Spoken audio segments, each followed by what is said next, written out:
বহুকাল আগের কথা। একদা রাজা সাইদুন শিকারের উদ্দেশ্যে এক গভীর জঙ্গলের পথ দিয়ে হাঁটছিলেন। চলতে চলতে হঠাৎ তিনি দেখতে পেলেন দুটি সাপ একে অপরের সঙ্গে লড়াই করছে। এর মধ্যে একটি সাপ ছিল কালো এবং অন্যটি ছিল সাদা।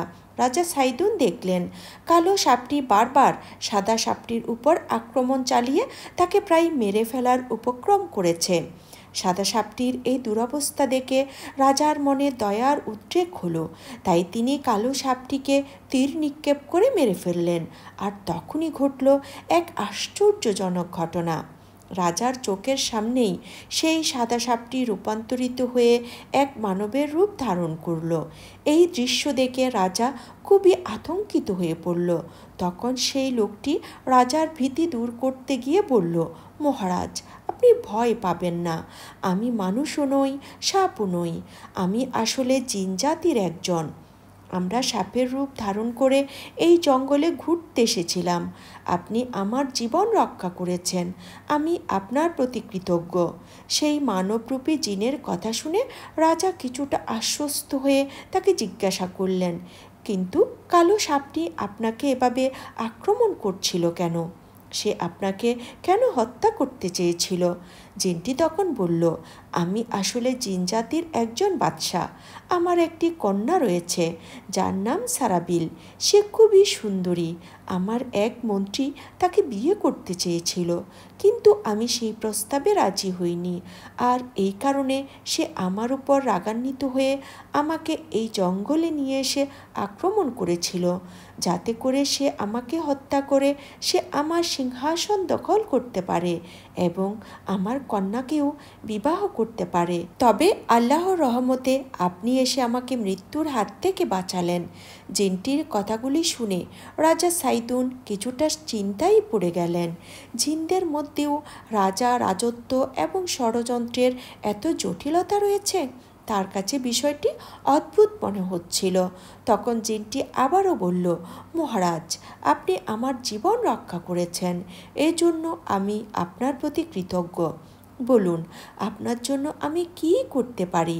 আপনি যা চাইবেন আমি সেটাই আপনাকে উপহার হিসাবে প্রদান করব। আপনার উদারতা সত্যিই প্রশংসনীয়। তবে আমি নিজেও একজন রাজা এবং আমার কাছে ধন সম্পদের কোনো অভাব নেই। সুতরাং একজন রাজার চাওয়া পূর্ণ করা সহজ ব্যাপার নয়। তখন জিনটি বলল, হে বাদশাহ, আপনি শুধুমাত্র একটি ইচ্ছা প্রকাশ করুন, তারপরে দেখুন যে আমি তা পূর্ণ করতে পারি কিনা।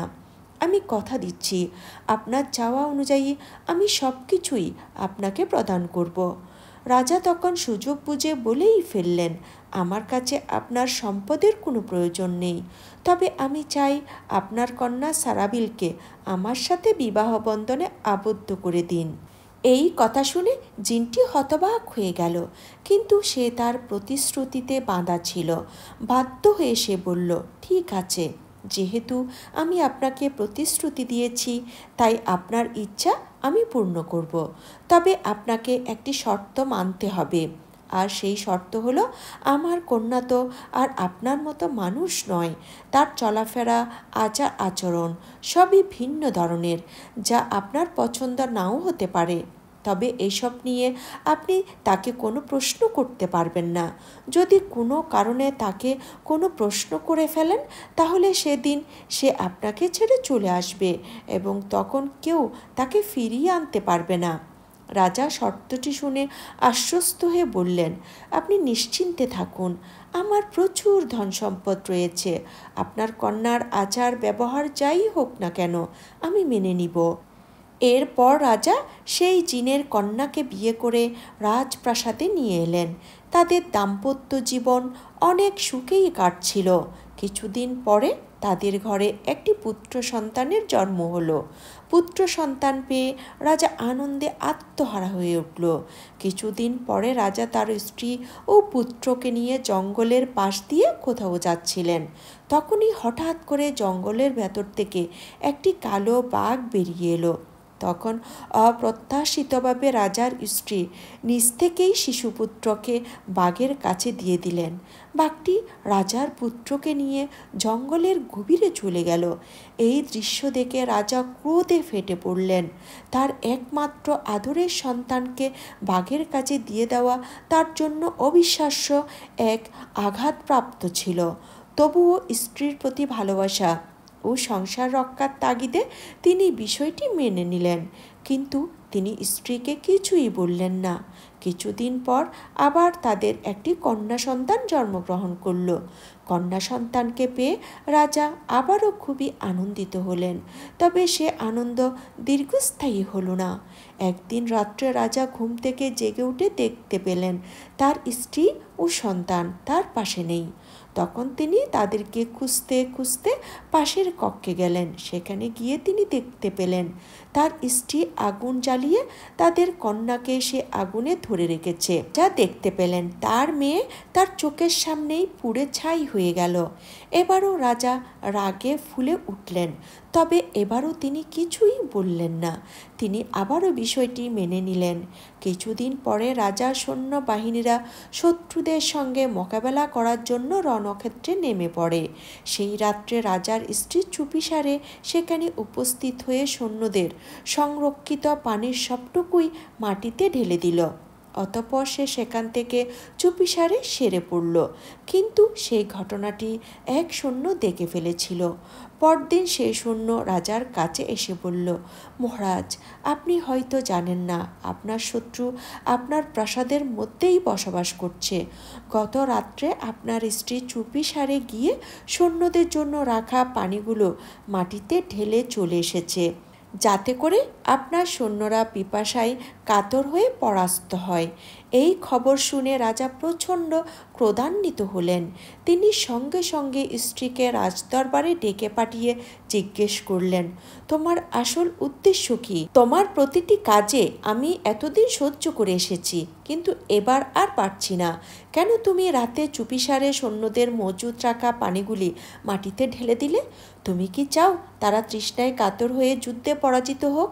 এই কথা শুনে রাজার স্ত্রী শান্তভাবে উত্তর দিলেন, হে মহারাজ, আপনি আমার কাজের কারণ জানতে চেয়েছেন, তাই আপনার সাথে আমার সম্পর্ক এখানেই শেষ। যাবার আগে আমার প্রতিটি কাজের কারণ ব্যাখ্যা করে যাব, যাতে করে আমার প্রতি কোনো ভুল ধারণা আপনার মনে না থাকে। রাজা উত্তরে বললেন, ঠিক আছে, তবে সব কিছু খুলে বলো। এরপর রাজার স্ত্রী বললেন, মহারাজ, আমি একজন পুত্রকে বাঘের মুখে দিয়েছিলাম, কিন্তু সেটি আসলে কোনো সত্যিকারের বাঘ ছিল না। সেটি ছিল আমার ছোট ভাই, যিনি বাঘের রূপে এসেছিলেন। মূলত আমার মা বাবা তাদের নাতিকে দেখতে চেয়েছিলেন, তাই আমার ভাই তাকে তাদের কাছে নিয়ে যান। তবে দুর্ভাগ্যবশত সেখানে যাওয়ার পর আপনার পুত্র অসুস্থ হয়ে পড়ে এবং তার মৃত্যু ঘটে। আর দ্বিতীয় ঘটনাটি হলো, আমি আপনার কন্যাকে আগুনে জ্বালিয়ে দিয়েছিলাম, তবে সত্যিকার অর্থে তাকে পুড়ানো হয়নি, বরং এটি ছিল তাকে আমার মা বাবার কাছে পাঠানোর একটি বিশেষ পদ্ধতি। আপনার কন্যা আসলে এখনও জীবিত রয়েছে এবং আমার মা বাবার কাছে নিরাপদেই রয়েছে। সে এখন অনেকটা বড় হয়ে গেছে এবং আমি যাওয়ার পূর্বে অবশ্যই আপনার কন্যাকে আপনার কাছে ফিরিয়ে দেব। এবার তৃতীয় বিষয়ের ব্যাখ্যা দেই। আমি আপনার সৈন্যদের পানি ফেলে দিয়েছিলাম, তার কারণ এটি আসলে আপনার সুরক্ষার জন্যই ছিল, কেননা আপনার সৈন্যদের মধ্যে একজন সৈন্য শত্রুপক্ষের সঙ্গে মিলে গিয়েছিল। সে শত্রুপক্ষের নির্দেশে পানিতে বিষ মিশিয়ে রেখেছিল, যাতে সেই পানি পান করে সব সৈন্যরা প্রাণ হারায়। তাই আমি গোপনে এগিয়ে সেই পানিগুলো ফেলে দিয়েছিলাম, যেন আপনার সৈন্যদের কোনো ক্ষতি না হয়। এইসব কথা শুনে রাজা হতভম্ব হয়ে গেলেন, কিন্তু চুক্তি অনুযায়ী তার আর কিছুই করার ছিল না। অবশেষে রাজার স্ত্রী সারাবিল তাদের কন্যাকে এনে রাজার হাতে তুলে দিয়ে চিরদিনের জন্য চলে গেলেন, আর সেই কন্যা একটি রাজার কাছে রয়ে গেল। কিছুদিন পর রাজা ইন্তেকাল করলেন। অতঃপর প্রজাদের সিদ্ধান্ত অনুযায়ী তার একমাত্র কন্যা রাজ সিংহাসনে আসীন হলেন। আর ওই কন্যাকেই আজ আমরা রানী বিলকিস নামে জানি।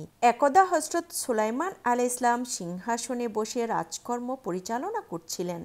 এমন সময় তিনি উপরের দিকে তাকিয়ে দেখলেন পক্ষীকুলেরা তার মাথার উপর পাখা মেলে ছায়াদান করছে, কিন্তু এদের মধ্যে তার প্রিয় হুদহুদ পাখিটি অনুপস্থিত। তখন তিনি হুদহুদের খোঁজ নিলেন, কিন্তু কোথাও তাকে পাওয়া গেল না। হজরত সুলাইমান আলাইহিসসালাম হুদহুদের উপর রাগান্বিত হলেন এবং বললেন, হুদহুদ বোধহয় পালিয়ে গেছে, না হয় সে বেঈমান হয়ে গেছে। তাকে পেলেই আমি জবাই করে দিব, না হয় তাকে সমুচিত শাস্তি প্রদান করব। এই কথা বলে তিনি একাব নামক এক দৈত্যকে হুদহুদের খুঁজে প্রেরণ করলেন। একাব অতি দ্রুত পথ চলতে আরম্ভ করল। কিছু দূর গিয়ে হুদহুদের সঙ্গে তার সাক্ষাৎ হলো। তখন একাব শাহেনশাহের রাগের কথা এবং তাকে তার খুঁজে পাঠিয়েছেন এই বলে হুদহুদকে জানিয়ে দিল। হুদহুদ তখন বলে উঠল, আমি এক খবর নিয়ে এসেছি, যাতে শাহেনশাহ আমার সাথে আদৌ রাগ করবে না। একাব জিজ্ঞাসা করল, ভাই কি সেই খবর? হুদহুদ তখন বলল, সেই খবর শাহেনশাহের নিকট গিয়ে বলবো, চলো আমরা সেখানে যাই। উভয়ে একত্রে শাহেনশাহের দরবারে এসে উপস্থিত হলো। হুদহুদ শাহেনশাহের সম্মুখে গিয়ে এক গাল হাসি দিয়ে বলল, হে শাহেনশাহ, আমি এমন এক নতুন শুভ সংবাদ নিয়ে আপনার নিকট আগমন করেছি। তা যদি আপনি শুনেন অবশ্যই আপনি খুশি হয়ে যাবেন। হজরত সুলাইমান আলাইহিসসালাম হুদহুদের বক্তব্য শুনে রাগ করলেন না। তিনি ঠান্ডা মাথায় হুদহুদকে জিজ্ঞেস করলেন, তুমি কি সংবাদ নিয়ে এসেছো? দ্রুত আমার নিকট তা বর্ণনা করো। হুদহুদ তখন বলল, হে মহারাজ, আমি অল্প সময়ের জন্য আপনার সিংহাসনের বাইরে গিয়ে দেখি আমার এক জাতিবন্ধু উড়ে যাচ্ছে। তখন আমি তাকে ডাক দিলাম। সে ডাক শুনে আমার নিকট আসলো। তখন তার সাথে দীর্ঘদিনের পুঁজিভূত ভালোবাসা আদান প্রদান হলো। তারপরে আমি কোথায় থাকি, সে কোথায় থাকে, এই বিষয়ে আমরা কথা বলা শুরু করলাম। তারপর সে আমাকে জিজ্ঞেস করলো আমি কোথায় থাকি। তখন আমি আপনার রাজদরবারের কথা বললাম। সে আপনার রাজদরবার সম্পর্কে কিছুই জানে না। তখন আমি বললাম, তুমি কোন রাজ্যে বসবাস করো, যেখানে হজরত সুলাইমান আলাইহিসসালামের রাজত্বের কোনো খবর রাখে না? সে বলল, আমি এমন এক রানীর রাজ্যে বসবাস করি, যে অত্যন্ত রূপবতী, দয়াবতী ও আমার প্রিয়। তার রাজ্যে যত প্রজা আছে সকলেই অতি আরামে জীবন যাপন করছে। তার সিংহাসন বিশাল ও অত্যন্ত সৌন্দর্যমণ্ডিত হীরা, জহরত, পান্না, মুক্তা ইত্যাদি সহ মূল্যবান পাথর দ্বারা সুসজ্জিত। এক শহরের অধিকারী, স্বর্ণ ও রূপক দ্বারা তৈরি তার সকল দরজা জানালা। তখন আমি বললাম, তোমার রাজ্য সম্বন্ধে হয়তো আমাদের শাহানশাহ হজরত সুলাইমান আলাইহিসসালাম অবগত নন। যদি তিনি অবগত থাকতেন তাহলে অবশ্যই তার অধীনতা স্বীকার করে রানী বিলকিসকে রাজ্য পরিচালনা করতে হতো। তখন আমার বন্ধু বলল, চলো আমার সাথে আমাদের রানীর সুন্দর সুসজ্জিত রাজ্যটি একবার দেখে আসবে। তার প্রস্তাব শুনে প্রথমে আমি যেতে চাইলাম না। তখন আমার বন্ধু পাখিটি বলল, সরাহীন দত্তের একমাত্র রূপসী কন্যা সাবার রাজ্যের রানী বেগমকে একবার দেখে এসো। তিনি কতটা রূপের রানী এবং কত শক্তির অধিকারিণী তা না দেখলে তুমি কখনোই অনুমান করতে পারবে না। আমি আমার বন্ধুর মুখে এই ধরনের প্রশংসা শুনে তাকে দেখার জন্য রওনা হয়ে গেলাম। দীর্ঘ সময় পথ চলার পরে সাবা রাজ্যের রাজধানীতে গিয়ে পৌঁছালাম। সেখানে গিয়ে রাজমহলের এক দেওয়ালের উপর বসলাম। তখন আমি রানী বিলকিস বেগমকে দেখলাম। তিনি অপরূপ সৌন্দর্যের অধিকারিণী। তিনি কুমারী, অত্যন্ত মূল্যবান বিরাট এক সিংহাসনে তিনি উপবিষ্ট। আমি তার রূপ দেখে মুগ্ধ হয়ে গেলাম এবং শাহেনশাহের বিবি হিসেবে রানী বিলকিসকে পাওয়ার জন্য আমি আল্লাহ রাব্বুল আলামিনের কাছে ফরিয়াদ করতে লাগলাম, হে শাহেনশাহ সুলাইমান আলাইহিসসালাম, এখন আমার পুরস্কার দিন। আমি এমন পুরস্কার চাই যা আমার বংশানুক্রমে এক সম্মানের প্রতীক হিসেবে চিহ্নিত হয়ে থাকবে। হজরত সুলাইমান আলাইহিসসালাম হুদহুদের কথা শুনে বললেন, তুমি যা বলেছ তা যদি সত্যি হয় তাহলে অবশ্যই তুমি এর পুরস্কার পাবে, কিন্তু এর পূর্বে তুমি সত্যবাদী না মিথ্যাবাদী এটা আমি যাচাই করে দেখব। আর যদি তুমি তোমার সংবাদের সত্যবাদী হয়ে থাকো, তাহলে অবশ্যই তোমার মাথায় এক স্মরণীয় মুকুট স্থাপন করে দেওয়ার জন্য আমি আল্লাহ রাব্বুল আলামিনের দরবারে ফরিয়াদ জানাবো। আর যদি তুমি মিথ্যাবাদী হও, তাহলে অবশ্যই তোমাকে শাস্তি প্রদান করব। হুদহুদ তখন বলল, আপনার নিকট মিথ্যা কথা বলার মতো দুঃসাহস আমার নেই। আমি যা বলেছি সব কিছু সত্যি কথাই বলেছি। প্রকৃতপক্ষে ঘটনা এর চেয়ে আরও অত্যন্ত সুন্দর এবং ব্যাপক। তবে আমার এই ক্ষুদ্র মুখে রানী বিলকিসের সৌন্দর্যতা এবং তার বিশাল রাজ্যের সঠিক বর্ণনা দেওয়া কখনোই সম্ভব নয়। তবে হে আল্লাহর নবী, একটা বিষয় এমন আছে যে যা ঘৃণা করা যেতে পারে, আর সেই বিষয়টি হলো এই রানী বিলকিস এবং তার প্রজাবিন্দু সকলেই সূর্যের পূজারী। যে বিষয়টা দেখে আমি অত্যন্ত কষ্ট পেয়েছি। হজরত সুলাইমান আলাইহিসসালাম হুদহুদের মুখে এমন কথা শুনে জিজ্ঞাসা করলেন, তুমি কি তাদেরকে সূর্য পূজা করতে দেখেছ? হুদহুদ বলল, হ্যাঁ, আমি নিজ চোখে দেখেছি। তারা সকলেই সূর্যের পূজা করছে। আর হে আল্লাহর নবী, শয়তান তাদেরকে পথ প্রদর্শন করছে। এতে তারা আল্লাহ তাআলার নির্বাচিত পথ পরিত্যাগ করে সূর্য পূজায় আত্মনিয়োগ করেছে এবং তারা হেদায়াত থেকে অনেক দূরে সরে পড়েছে। হজরত সুলাইমান আলাইহিসসালাম হুদহুদের কথা শুনে বললেন, হে হুদহুদ, আমি চাই তোমাকে বিশেষ দূত বানিয়ে আমার পত্র রানী বিলকিসের নিকট প্রেরণ করব, আর এটা বহন করে তুমি নিজেই পৌঁছে দিয়ে আসবে। এবং আমি দেখতে চাই রানী বিলকিস উক্ত পত্র পাওয়ার পরে সে এর কি উত্তর প্রদান করে। হুদহুদ বলল, হে আল্লাহর নবী, তাহলে দয়া করে পত্রটি লিখে দিন। আমি এখনই বিলকিসের কাছে তা পৌঁছে দিয়ে আসব। তখন হজরত সুলাইমান আলাইহিসসালাম পত্র লেখা শুরু করলেন। আর পত্রটি এভাবে লিখলেন, পরম করুণাময় আল্লাহর নামে আরম্ভ করছি। এই পত্র আল্লাহর নবী সুলাইমানের পক্ষ থেকে সাবার রানী বিলকিসের প্রতি প্রেরিত হলো। হে রানী বিলকিস, আপনি অনতিবিলম্বে ইসলাম ধর্ম গ্রহণ করে আমার নিকট চলে আসুন, অন্যথায় প্রতিরোধমূলক শক্তি দিয়ে আমার মোকাবেলা করার জন্য প্রস্তুতি গ্রহণ করুন। এই পত্র লিখে হজরত সুলাইমান আলাইহিসসালাম পত্রটি হুদহুদ পাখির মুখে দিয়ে দিলেন এবং সুলাইমান আলাইহিসসালামের কাছ থেকে বিদায় নিয়ে হুদহুদ পাখি এই চিঠি নিয়ে রওনা হলেন এবং দীর্ঘ পথ অতিক্রম করে সাবা রাজ্যের রাজধানীতে গিয়ে হুদহুদ পাখি পৌঁছালো। অতঃপর সে রাজমহলে গিয়ে দেখল রানীর খাসমহলে 7টি দরজা বন্ধ রয়েছে, শুধুমাত্র জানালাগুলি খোলা রয়েছে। তখন হুদহুদ জানালা দিয়ে ভিতরের দিকে অগ্রসর হলো। সে আস্তে আস্তে অগ্রসর হয়ে মহলের ভিতরে গিয়ে দেখল রানী বিলকিস ঘুমিয়ে রয়েছে। তখন হুদহুদ পাখি খুবই সতর্কতার সহিত চিঠিখানা রানী বিলকিসের বুকের উপর রেখে জানালা দিয়ে আবার বের হয়ে চলে আসলো।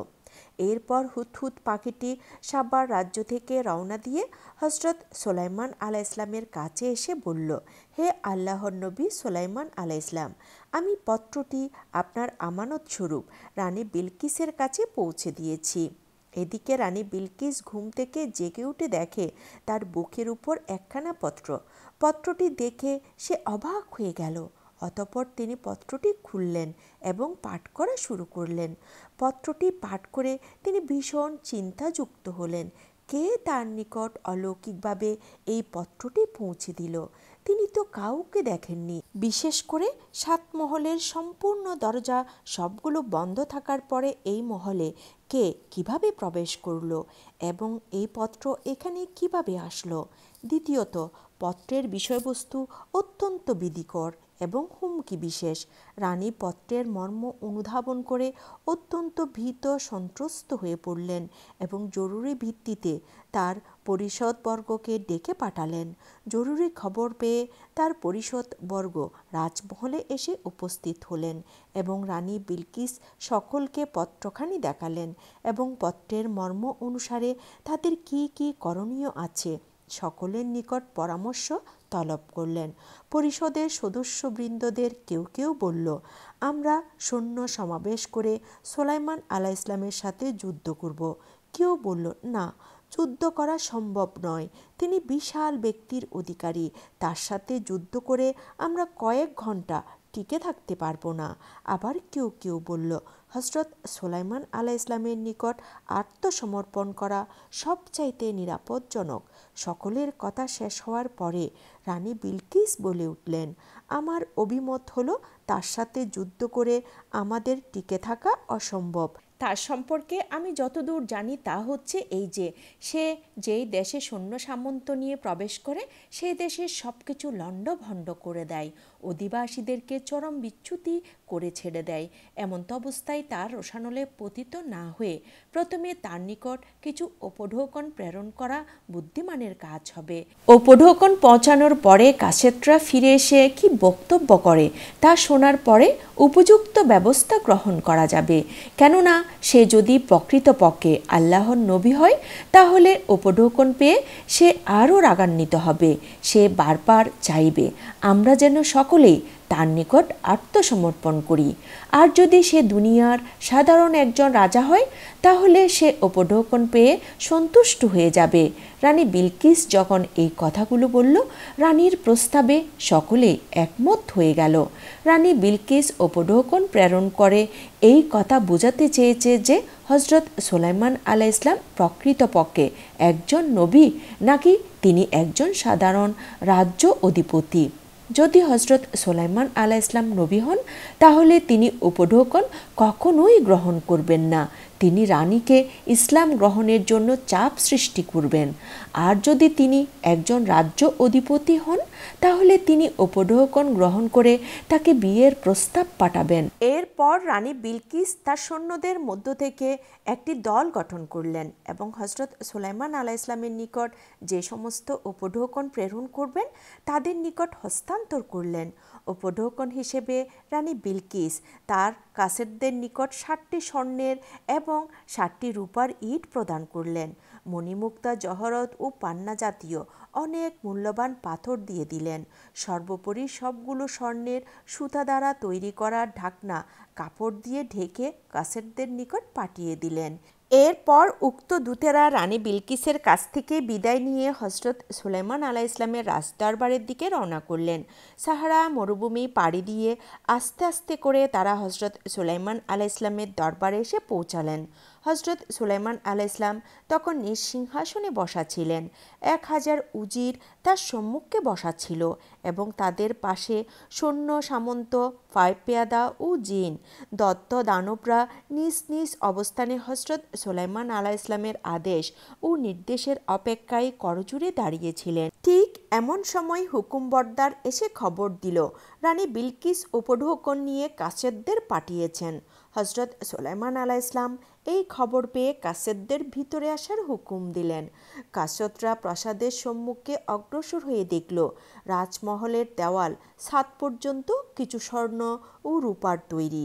এছাড়া সিংহাসনের চতুর্পাশ মূল্যবান পাথর দ্বারা বিভিন্ন কারুকার্য খোদিত।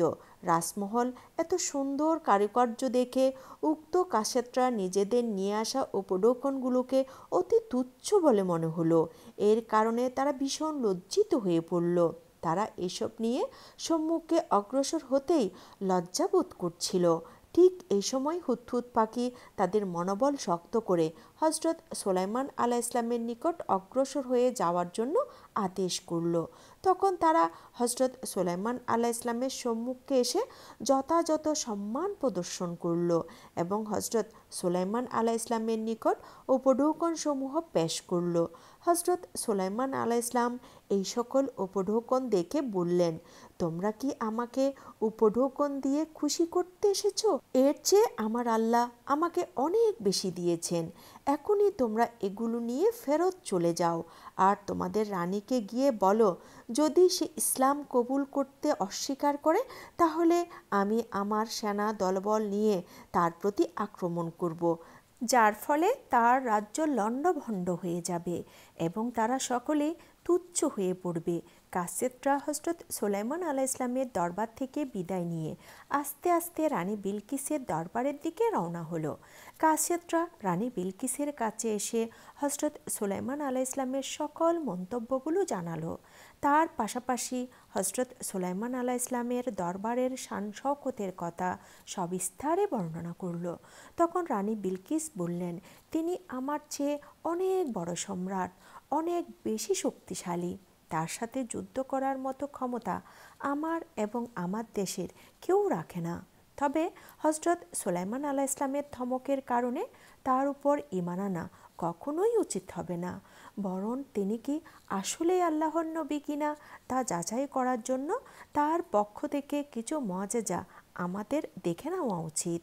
তিনি তার পরিষদবর্গের সকলকে বললেন, তার পক্ষ থেকে মুআজিজা দর্শনের উদ্দেশ্যে আমি দ্বিতীয়বার কিছু পরীক্ষামূলক বিষয় নিয়ে তার নিকট আবার কাসেদদের প্রেরণ করতে চাই।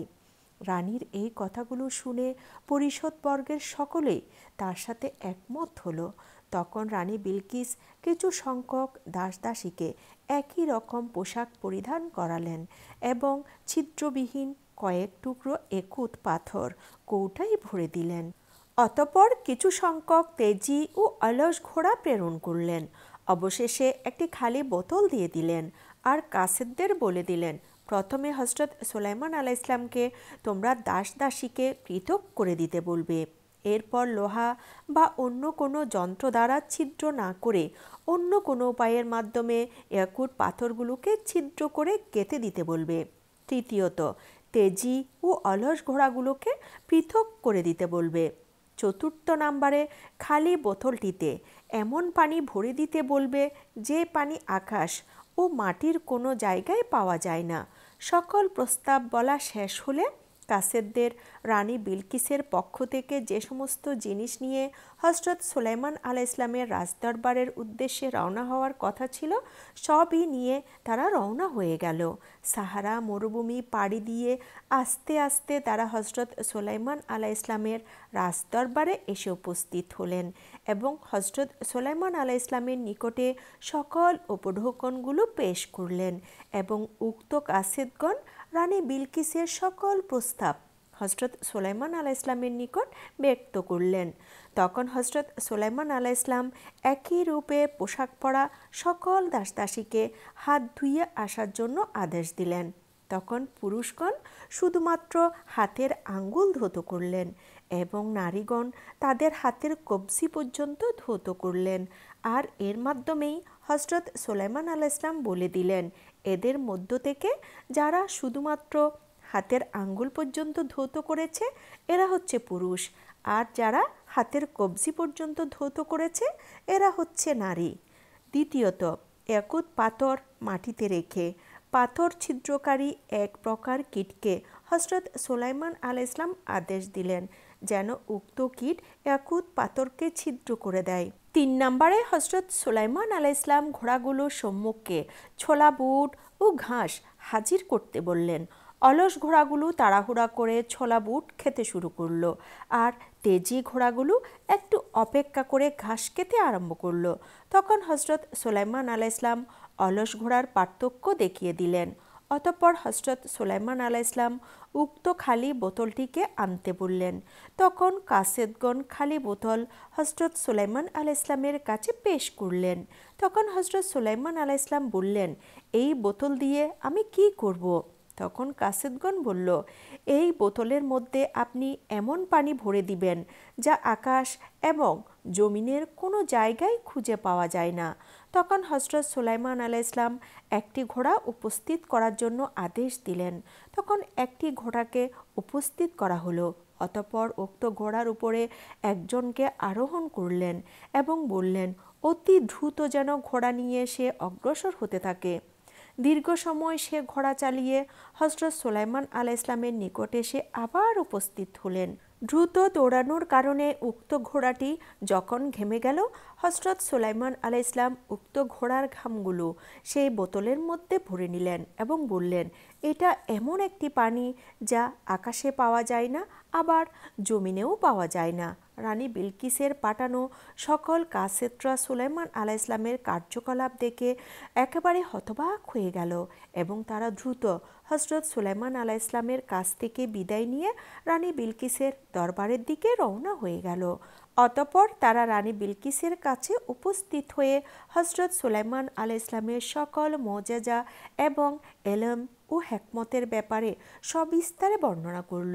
কাসিদদের পক্ষ থেকে হজরত সুলাইমান আলাইহিসসালামের হিকমত এবং মুজিজার ব্যাপার শুনে রানী বিলকিস সাথে সাথেই বলে উঠল, অবশ্যই আমি হজরত সুলাইমান আলাইহিসসালামের দরবারে গমন করব এবং তার হাতে হাত রেখে ইসলাম গ্রহণ করব এবং মুসলমান হয়ে যাব।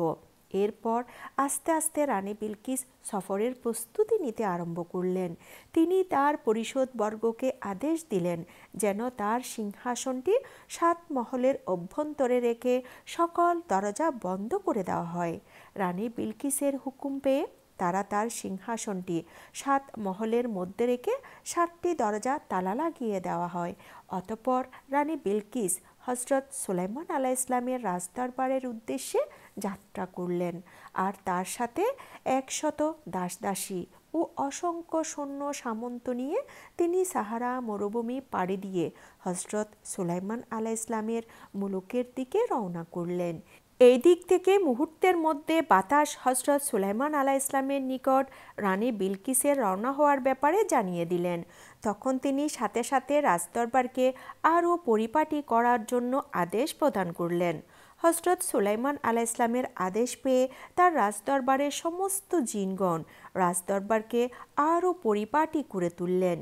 ইতিপূর্বে হজরত সুলাইমান আলাইহিসসালামের দরবারের কতিপয় জিনেরা এসে খবর দিয়েছিল যে রানী বিলকিস মানুষ নয়, তিনি একজন জিন। তার পায়ের গোড়ালি থেকে উপরে পশমে পরিপূর্ণ, আর এটাই রানীর জিন হওয়ার জন্য সবচেয়ে বড় প্রমাণ। এছাড়া সে একটু হাবা টাইপের, তার বুদ্ধিজ্ঞান খুবই কম ইত্যাদি বিষয়ে জিনেরা হজরত সুলাইমান আলাইহিসসালামকে সংবাদ প্রদান করল।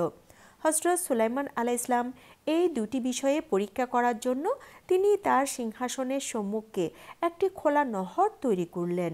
সেটাতে পানি সর্বদা প্রবাহিত হতে থাকত। তিনি এই প্রবাহিত নহরের উপর বিরাট একখণ্ড স্বচ্ছ আয়না রেখে দিয়েছিলেন, যে আয়নাটি স্বাভাবিক দৃষ্টিতে দেখা যায় না, শুধুমাত্র পানি প্রবাহিত হচ্ছে এটাই দেখা যায়। হজরত সুলাইমান আলাইহিসসালাম এই স্বচ্ছ আয়নার উপর দিয়ে রানী বিলকিসের আগমনের আয়োজন করলেন।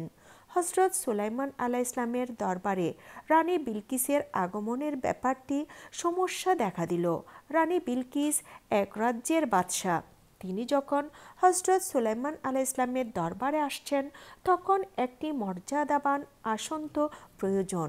সুলাইমান আলাইহিসসালামের দরবারে তার নিজ সিংহাসন ছাড়া অন্য কোনো সিংহাসন ছিল না।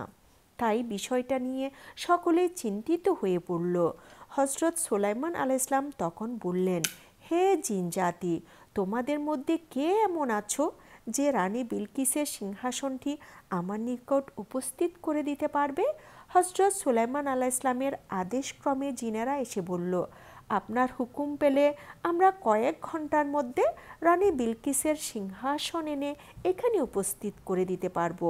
তখন হজরত সুলাইমান আলাইহিসসালাম বললেন, এতটা সময় দেওয়া সম্ভব নয়, কেননা রানী বিলকিস এর আগেই আমাদের এখানে চলে আসতে পারে। হজরত সুলাইমান আলাইহিসসালামের কথা শুনে এক শক্তিশালী জিন এসে বলল, হুজুর, আমি মাত্র 1 ঘন্টার মধ্যে সিংহাসন নিয়ে আসতে পারি। হজরত সুলাইমান আলাইহিসসালাম বললেন, এত সময়ও তো দেওয়া সম্ভব নয়, এর চেয়েও অল্প সময়ের মধ্যে কে পারবে সিংহাসনটা নিয়ে আসতে? তখন হজরত সুলাইমান আলাইহিসসালামের প্রধানমন্ত্রী, যিনি আধ্যাত্মিক বিদ্যায় যথেষ্ট জ্ঞান অর্জন করেছিলেন, তিনি বললেন, হুজুর, আপনার আদেশ পেলে আমি চোখের পলকের মধ্যেই সিংহাসন এখানে এনে হাজির করে দিতে পারি। তখন হজরত সুলাইমান আলাইহিসসালাম প্রধানমন্ত্রী আসিফকে সিংহাসন হাজির করার নির্দেশ দিলেন। তখন হজরত সুলাইমান আলাইহিসসালামের প্রধানমন্ত্রী আসিফ রানীর 7 মহলের দরজা খুলে অতি অল্প সময়ের মধ্যে চোখের পলকে সিংহাসনটি হজরত সুলাইমান আলাইহিসসালামের দরবারে এনে উপস্থিত করে দিলেন। হজরত সুলাইমান আলাইহিসসালাম সিংহাসন দেখে আল্লাহর শুকরিয়া আদায় করলেন এবং বললেন, এটার কিছুটা সংস্কার করা দরকার। সম্মুখের পাথরগুলো পরিবর্তন করে নতুন পাথর লাগিয়ে দাও, যাতে সিংহাসনটি চিনতে রানীর একটু অধিক ভাবনা চিন্তা করতে হয়। আর এর মধ্যে দিয়ে রানী বিলকিস বুদ্ধিমান নাকি সে বুদ্ধি প্রতিবন্ধী তার পরিচয় পাওয়া যাবে। এভাবে যখন সকল কাজ পরিপূর্ণ হলো, রাজ দরবারকে সম্পূর্ণ পরিপাটি করা হলো। এর কিছু সময় পরেই হযরত সুলাইমান আলাইহিসসালামের নিকট রানী বিলকিসের আগমনের বার্তা পৌঁছে গেল। তখন হযরত সুলাইমান আলাইহিসসালাম রানী বিলকিসকে রাজমহলে নিয়ে আসার জন্য আদেশ দিলেন এবং তিনি তার সম্মুখে উপস্থিত হয়ে উক্ত নহরের দিকে তাকিয়ে রইলেন। রানী বিলকিস নহরের নিকট এসে নিজ পরিধানের কাপড় একটু উঁচিয়ে সম্মুখের দিকে অগ্রসর হলেন। অতঃপর তিনি একটি মুদ্রা সম্মুখের নহরের মধ্যে নিক্ষেপ করলেন। মুদ্রাটি গাছের উপরে শব্দ করে এক পাশে ছিটকে পড়ল। তখন রানী উঁচিয়ে রাখা কাপড় ছেড়ে দিলেন এবং সম্মুখের দিকে অগ্রসর হলেন। রানী যখন কাপড় উঁচু করলেন, তখন হযরত সুলাইমান আলাইহিসসালাম তার পায়ের প্রতি লক্ষ্য করে দেখলেন তার পায়ে কোনো পশমের চিহ্নই নেই। হযরত সুলাইমান আলাইহিসসালাম রানী বিলকিসের বুদ্ধিমত্তা দেখে তিনি বুঝতে পারলেন যে জিনেরা তার নিকট মিথ্যে অপবাদ দিয়েছে। তাই রানীর প্রতি তার বিশ্বাস ও আকর্ষণ আরও বহুগুণে বৃদ্ধি পেয়ে গেল। রানী বিলকিস হযরত সুলাইমান আলাইহিসসালামের সম্মুখে পৌঁছে হযরত সুলাইমান আলাইহিসসালামকে সালাম দিলেন এবং তাকে মুসলমান করে নেওয়ার জন্য আবেদন পেশ করলেন। হযরত সুলাইমান আলাইহিসসালাম এই কাজে আর কোনো বিলম্ব না করে তাকে তওবা ও কালেমা পাঠ করালেন। রানী বিলকিস তখন হযরত সুলাইমান আলাইহিসসালামের বিবাহিত স্ত্রীরূপে ধন্য হওয়ার জন্য আকাঙ্ক্ষা প্রকাশ করলেন।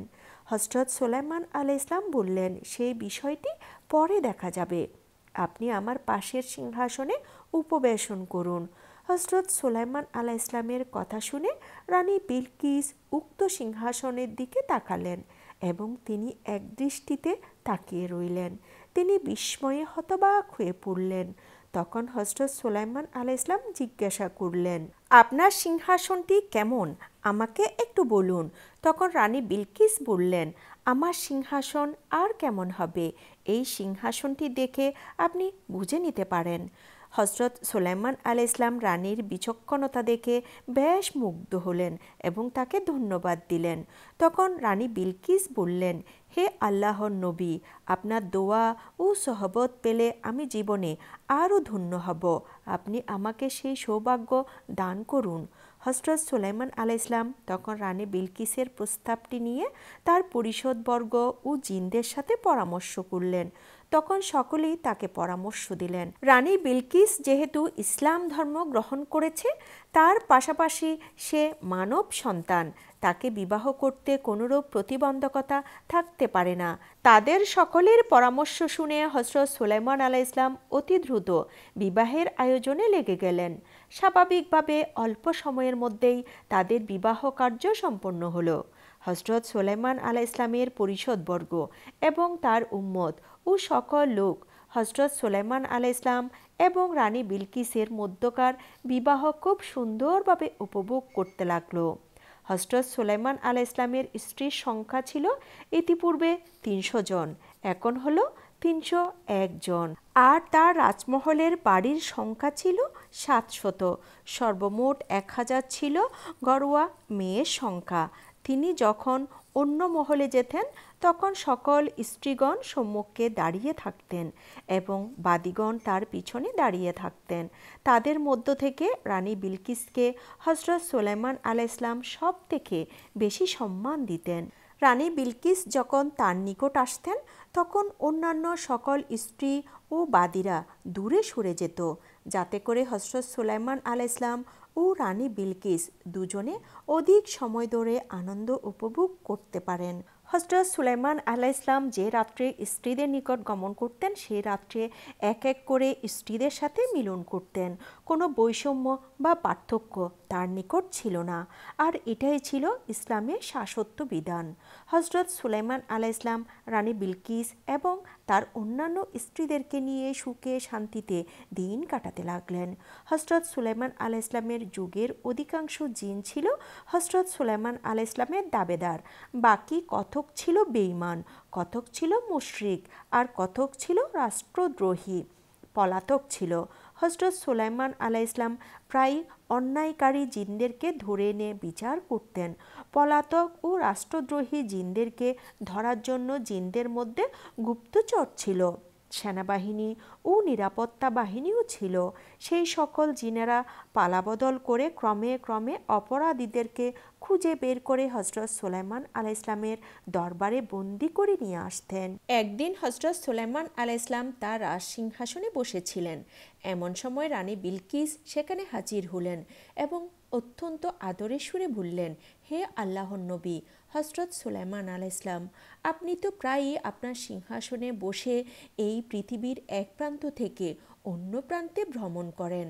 আপনি যদি আমাকে এই উড়ন্ত সিংহাসনে আরোহণ করিয়ে এই বিশ্বের বিভিন্ন স্থান এবং আল্লাহ পাকের বিচিত্র সৃষ্টি দেখার সুযোগ করে দিতেন, তাহলে আমার জীবন ধন্য হয়ে যেত। রানী বিলকিসের এই কথা শুনে হজরত সুলাইমান আলাইহিসসালাম কিছুক্ষণ চুপ থাকার পরে বললেন, আল্লাহ চাইলে নিশ্চয়ই আপনার এই আশা পূর্ণ হবে। অতঃপর তারা উড়ন্ত সিংহাসনে আরোহণ করলেন। অতঃপর হজরত সুলাইমান আলাইহিসসালাম বাতাসকে বললেন, হে বাতাস, যেখানে আল্লাহ তাআলা সৃষ্টির সবচেয়ে অপরূপ সৌন্দর্য স্থান রয়েছে, আমাদেরকে সেখানে নিয়ে চলো। হজরত সুলাইমান আলাইহিসসালামের এই কথা বলার সাথে সাথে বাতাস ওই উড়ন্ত সিংহাসনকে নিয়ে উঠতে লাগলো, আর এভাবেই উঠতে উঠতে তারা 7 সমুদ্র পার হয়ে গেল। কিছুক্ষণ পর তারা দেখতে পেল সমুদ্রের মাঝে একটি অপরূপ সৌন্দর্য দ্বীপ। হে বাতাস, এই দ্বীপে আমাদেরকে নামিয়ে দাও। সুলাইমান আলাইহিসসালামের হুকুম পাওয়া মাত্র বাতাস তাদেরকে সেখানে নামিয়ে দিল। হজরত সুলাইমান আলাইহিসসালাম ও রানী বিলকিস সেই দ্বীপের সৌন্দর্যময় দৃশ্য উপভোগ করছেন। রানী বিলকিস দেখলেন সেখানে সুন্দর সুন্দর পাখি, নাম না জানা কত প্রাণী অপরূপ সৌন্দর্যময় সমুদ্রের মাঝে ঘুরে বেড়াচ্ছে।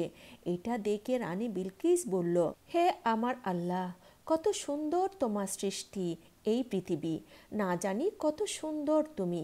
রানী বিলকিসের এই কথা বলা শেষ হতে না হতেই হজরত সুলাইমান আলাইহিসসালাম গভীরভাবে লক্ষ্য করে দেখলেন যে তাদের মাথার উপর দিয়ে কতগুলো ডানাওয়ালা ঘোড়া দ্রুত গতিতে উড়ে যাচ্ছে।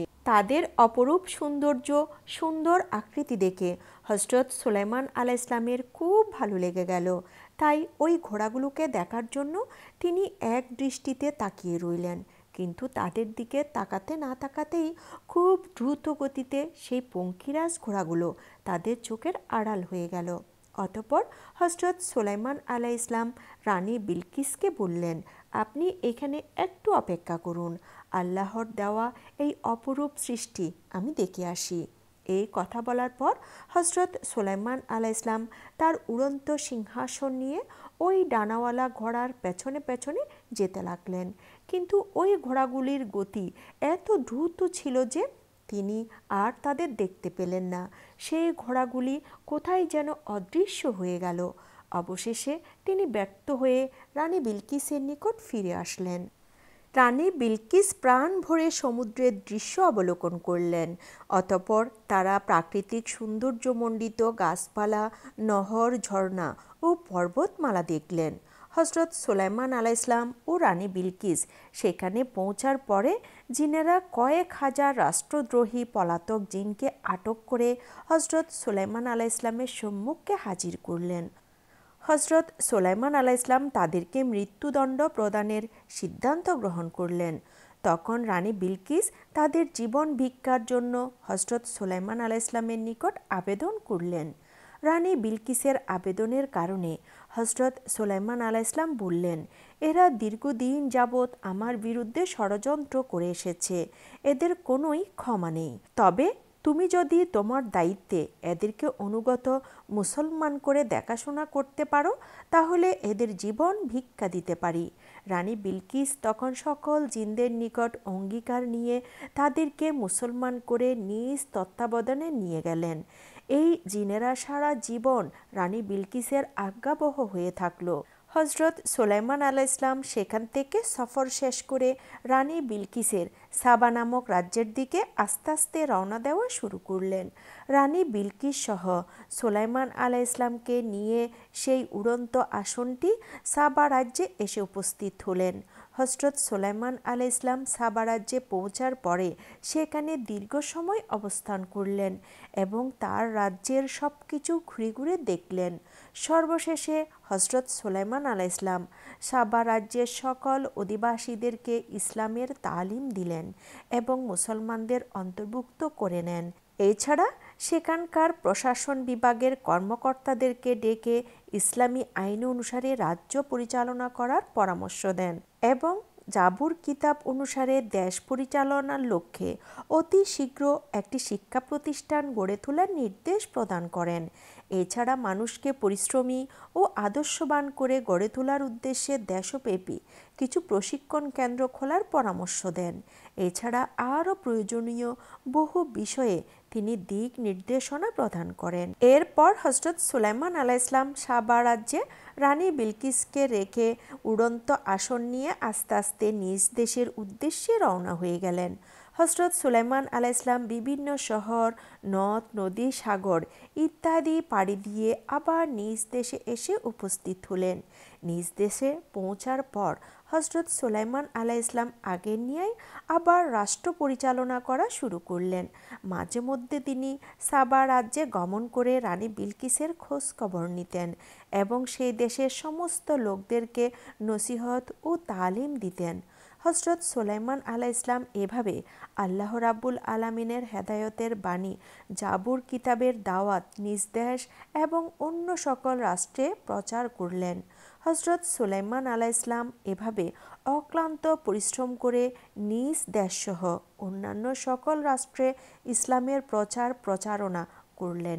মানুষদেরকে জাবুর কিতাব অনুসারে ইসলামের ছায়ায় একত্রিত করে অবশেষে আল্লাহর নবী সুলাইমান আলাইহিসসালাম আল্লাহ পাক রব্বুল আলামিনের ডাকে সাড়া দিয়ে এই পৃথিবী ত্যাগ করেন। প্রিয় দিনী ভাই ও বোনেরা, আজকের ভিডিওটি এ পর্যন্তই। ভিডিওটি আপনাদের কেমন লাগলো অবশ্যই কমেন্টের মাধ্যমে জানাবেন। যদি একটুকু ভালো লেগে থাকে তাহলে শেয়ার করে বন্ধুদের মধ্যে ছড়িয়ে দেবেন আর অবশ্যই আমাদের চ্যানেলটি সাবস্ক্রাইব করে আমাদের পাশে থাকবেন। প্রত্যেকটি ভিডিও সবার আগে পেতে বেল আইকনটি প্রেস করে দিবেন। আগামী ভিডিওটি দেখার আমন্ত্রণ জানিয়ে আজকের মতো এখানেই বিদায় নিচ্ছি। আসসালামু আলাইকুম ওয়া রাহমাতুল্লাহি ওয়া বারাকাতুহু।